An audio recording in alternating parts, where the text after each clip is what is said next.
öğrencilerimizin elinden gelen artık Yavaşça, çok güzel. Hocam balonlarımızı... Sakin sakin çocuklar, hadi bakalım. Aferin.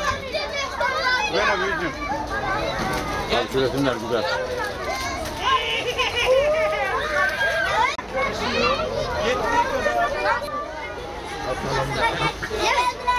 Yazalım hocam. Muzaffer uygun.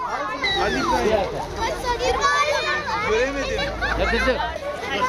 Gel şöyle. Teşekkür Teşekkür ederiz. Tamam. Al kızım. Çok teşekkür ederiz. Hadi be gidiyor değil mi? Kardeşine gidiyor. Hadi bakalım Allah kabul etsin. Atın bakalım. Hadi bakalım at. Evet. Geç. Balonunu alabilirsin.